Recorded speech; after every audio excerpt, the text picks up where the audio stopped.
Hello there, it's Anna. Welcome to the garden. Today I wanted to take you on a tour of the end of the July garden because so much has changed since I filmed my mid-July tour. I've added lots of things, I've changed things around a little bit, and so I wanted to give you a tour of how everything's looking, how everything's doing, what's new, all of it. So let me turn the camera around and I'm going to show you the end of July garden. Here we go. End of July in the garden is always a super fun time. It's when the garden really takes off.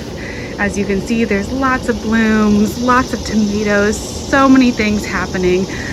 All right, so let's start in this first bed right here. I've got peppers and zinnias and some Swiss chard. So this is a poblano pepper, which I'm starting to see a lot more flowers. I got some fruit early and then it kind of took a rest, but now it's starting back up again. So I think that will be a really productive one here as we get into the August. And then I've got a bunch of lily-put zinnias. So these are the smaller zinnia heads. And they're just a fun mix of colors. There's a culado pepper. So these are jalapenos, but they don't have any of the spiciness. So we've been adding these to a ton of different dishes, and this is such a productive plant. I think I just pulled 6 peppers off of this plant yesterday. So a really fun one that's been really productive, really happy. And then I've got a gypsy pepper, which has a couple ripe ones on there. So I gotta get that. Peppers are so much fun. I have so many plans for growing more peppers next year. I just really love growing them, and they're just growing in and amongst the zinnias, and everyone seems to be doing really well together. And then over here I have a Swiss chard. So I have a few different varieties, some yellow, pinks, reds, which are doing okay, but this Ford Hook giant Swiss chard is just the standout.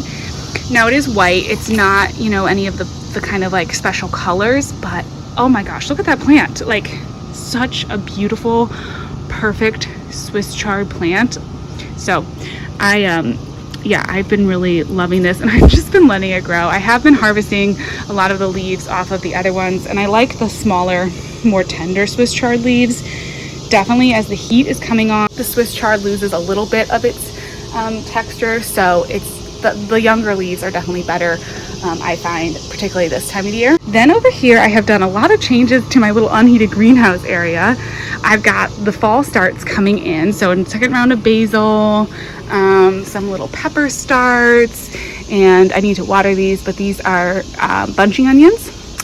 And I'm gonna plant those all out into the fall garden. And then I moved my eggplant over here. You can see I've got another Ishaman eggplant ripening. There's a ton of fruit on that plant. The blueberries over here. We've got some more squash. The ground cherries, which are starting to produce. As you can see, ground cherries are starting to fall. I honestly tasted these, and I have to say, I don't think I'm the biggest ground cherry fan. If you've never had ground cherries, they're like a mix between, they're kind of like a tomato texture. They've got seeds, but they're sweet. A lot of people love them. Apparently I need to make sure they're super ripe, so maybe I'll keep this and let this ripen even more. You only want to eat the ones that have fallen off of the plant, but an interesting little garden thing. People call them garden candy, so I'm gonna keep giving it a try and try to really ripen them before I taste them again, because the first time I pulled one of these off and it was just or it fell on the ground and I went to eat it and it was just not really my thing. But that's part of the garden experience. You get to try things you never would have tried otherwise. And then my lovely zucchini, I've got one on there right now. It's just producing. More cosmos. This fun fall pot is doing pretty well, except I don't know what's happening to my Gloriosa daisy. Some kind of fungus, so I might just have to pull that one out, which is a little sad because I really liked that color, but it's just not doing well. But the golden boy tomato is growing tall, and I'm gonna have to stake that to the frame here soon, I think. Then I got a couple I got these tango hyssops that I think are so cute, and I put one on either side. This is a perennial, but I'm going to grow them in containers, and I just think they're super fun. And then I have my little corn bed, which I have been fighting the chipmunks, been trying to get in here. I did put down garlic powder, and that worked to keep the chipmunks from bugging this container. So what I think I'm going to do is get a few more corn seeds. I did plant some more, and then I didn't stay on top of the garlic powder, so I really need to get like a designated garlic powder shaker for the garden, and I need to come out like daily until I can get the corn really up and established. But I still think I have enough in here that it'll look fun, and then maybe I'll add like some violas or something into this container as we get into fall, and I think that'll be pretty. So, you know, not a total loss, but yeah, the chipmunks have just been causing me so much trouble with the corn. They want to eat all the seeds that I plant. Okay, this bed has had a total revamp, and I added some more perennials because I'm dealing with rain off the house, and so it's been like washing out some of my other plants. So I just put in some corn, not talking about corn, some coneflower, and that has really, I think, been a nice addition, and that will hopefully hold back the erosion a bit. So there's a Cheyenne Spirit, that's a green twister, Caramia, a native one, and then I have my pumpkins too, my Jack-B Little pumpkins looking adorable. So I'm loving how this bed is turning out, and it's just kind of like a little different, you know, putting perennials into my raised bed was kind of a tricky decision. I wasn't sure about doing that. That was kind of hard to decide to do, but I think for that bed, to help with the water runoff and everything, it'll be really nice, and it's really pretty late summer. I'll probably always mix in like a couple annuals in there, and then I'll keep all of the perennials in there too, and that'll be, yeah, I think a really pretty addition, and the pollinators are so happy. Okay, let's talk about the tomatoes. I just came in and thinned them out. I'm going to have to top them soon. I think we might be just about getting to the point where they just need to ripen this fruit that they've set. But I do have one big tomato back there. I think this is the Celebrity Hybrid that's ripening. So that one should be ready soon. And I just added in a little Angelonia and some lantanas to kind of fill in this bed so it had some color.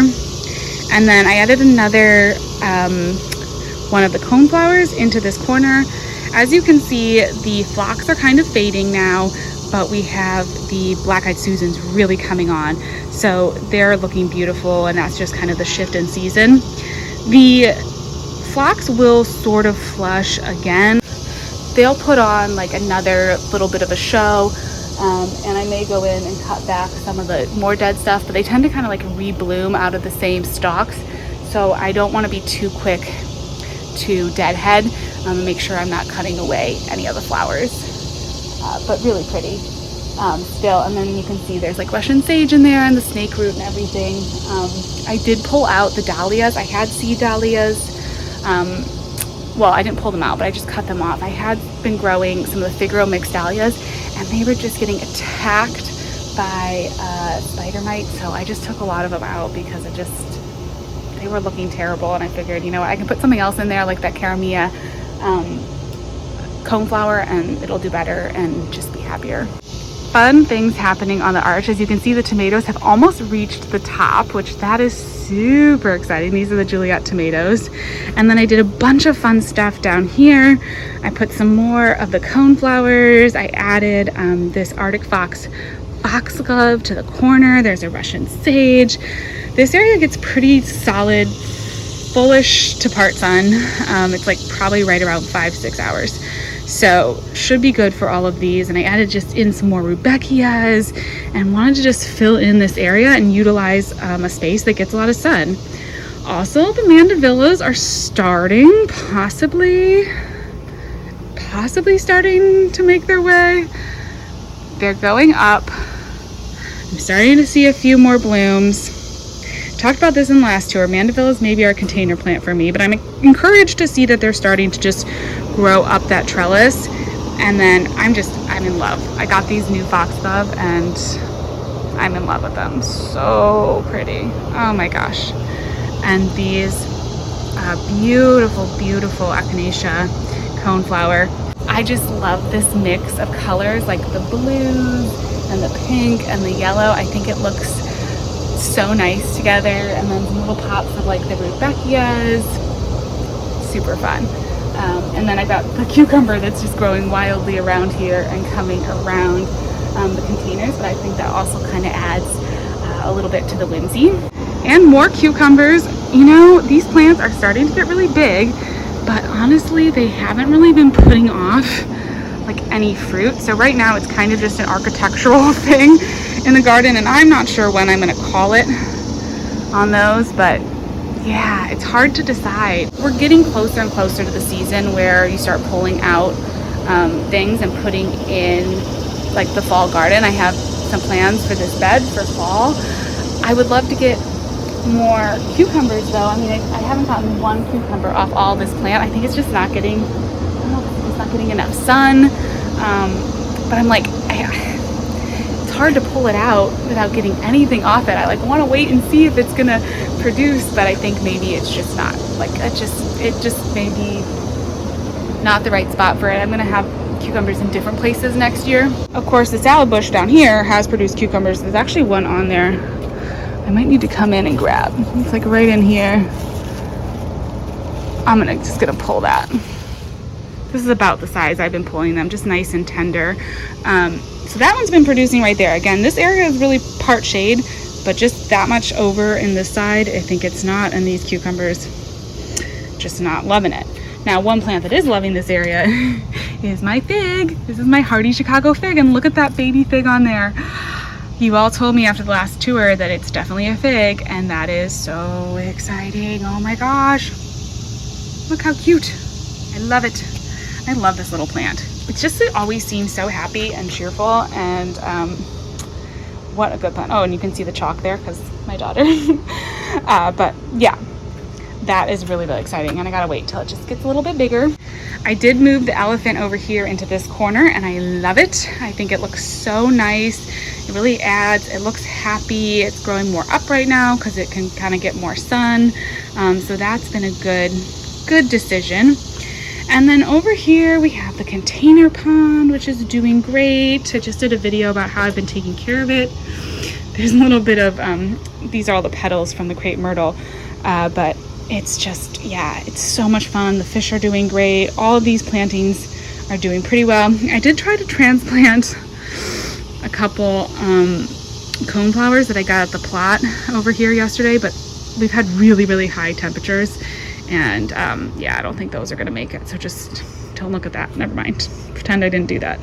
We'll take a moment to appreciate the crepe myrtle up high. So stunning this time of year, just absolutely gorgeous. And the vincas are making their way down.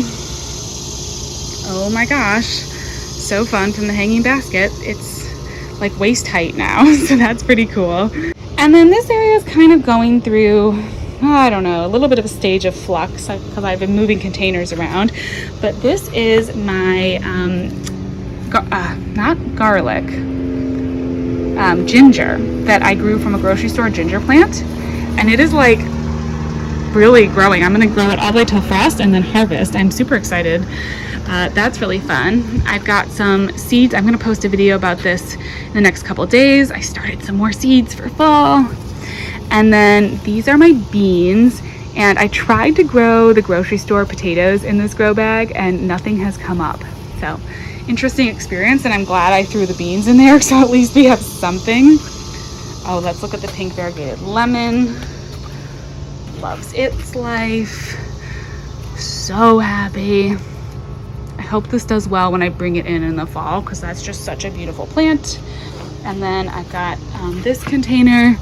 The petunias are fading a little bit. I need to kind of move them so they get a little bit more sun.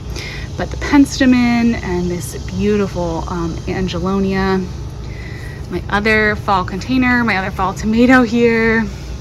It's growing up, and I just need to keep staking it up to this pole. And then I just have my perennial banana, which is doing beautifully. The coreopsis is kind of fading now. This is the end of its season.